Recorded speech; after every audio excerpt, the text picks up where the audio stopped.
C ನೋಡಿ, ಇಂತಿಷ್ಟೇ ಅಂತ ಹೇಳಿಬಿಟ್ಟು ಸ್ಪೆಸಿಫಿಕ್ಕಾಗಿ ಟಾರ್ಗೆಟನ್ನು ಕೊಟ್ಟಿರೋದಿಲ್ಲ. ಯೂಶ್ವಲಿ ರೊಟೀನಾಗಿ ಎಷ್ಟು ನಮಗೆ ಬರ್ತಾ ಇರ್ತದೆ ಅದನ್ನೇ ನಾವು ಎಂಡ್ ಆಫ್ ದ ಮಂತ್ ನಮಗೆ ಗೊತ್ತಾಗುತ್ತೆ ಎಷ್ಟು ಸೇಲ್ ಆಗಿದೆ ಅಂತ ಹೇಳ್ಬಿಟ್ಟು. ಓಕೆ, ಈ ವರ್ಷದ್ದು ಪರ್ಟಿಕ್ಯುಲರ್ಲಿ ನಮಗೆ 31st ಆದ ನಂತರ ಎಷ್ಟು ಆಗಿದೆ, ಲಾಸ್ಟ್ ಇಯರ್ಗೆ ಪ್ಲಸ್ ಆಗಿದ್ದಾನ ಮೈನಸ್ ಆಗಿದೆ ಅಂತ ಗೊತ್ತಾಗುತ್ತೆ. ಬಟ್ ನ್ಯೂ ಇಯರ್ಗೆ ಒಂದು ನಿಮಿಷ, ನ್ಯೂ ಇಯರ್ಗೆ ನೀವು ಇಂತಿಷ್ಟೇ ಮಾರಬೇಕು ಅಂತ ದೇರ್ ಇಸ್ ನೋ ಕಂಪಲ್ಸರಿ. ಆ ರೀತಿ ಯಾವುದೇ ಟಾರ್ಗೆಟು ಕೊಟ್ಟಿಲ್ಲ. ಓಕೆ, ಇಲ್ಲ ಅವರು ದೇ ಆರ್ ನಾಟ್.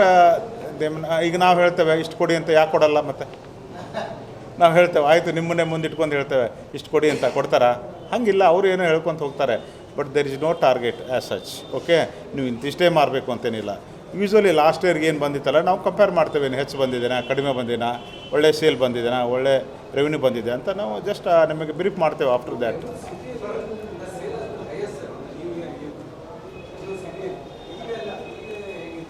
ಅದೇ ನಿಮಗೆ ಗೊತ್ತಿದೆ, ಬೆಂಗಳೂರು ಸಿಟಿಯಲ್ಲಿ ಸೆಲೆಬ್ರೇಷನ್ ಭಾರಿ ಇರ್ತದೆ.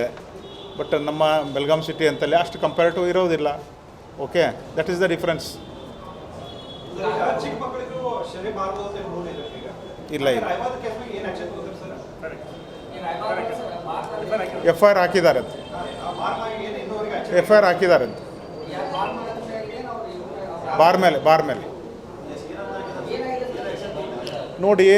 ಲಿಕ್ಕರ್ನ ಈ ಏಜ್ಗಿಂತ ಕೆಳಗಡೆ ಮಾರಬಾರ್ದು ಅಂತ ಇದೆ. ಅವ್ರು ಮಾರಿದರೆ it is an offence. Okay, violations of the conditions. There four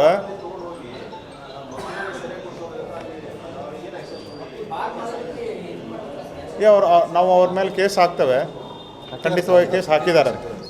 ಒಂದು ಯಾರೋ ನೀವೇ ಅದನ್ನು ನಾವು ನೋಟಿಸ್ ಮಾಡಿದ್ರಿ, ಬಂದಿತ್ತು ನನಗೆ ಅದನ್ನು. ಕಮ್ಯುನಿಕೇಟ್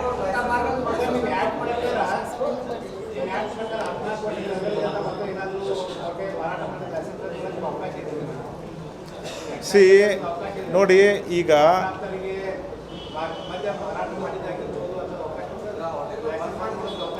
ನೋಡಿ ನಾವು ಕೇಸ್ ಮಾಡಿಬಿಟ್ಟು ಕೋರ್ಟಿಗೆ ಚಾರ್ಜ್ ಶೀಟ್ ಫೈಲ್ ಮಾಡ್ತೇವೆ. ಓಕೆ, ಅದು ಕೋರ್ಟು ಅದನ್ನು ಪ್ರೂವ್ ಆದರೆ ಲೈಸೆನ್ಸನ್ನ ಕ್ಯಾನ್ಸಲ್ ಮಾಡುತ್ತೆ. ಸೆಕ್ಷನ್ 21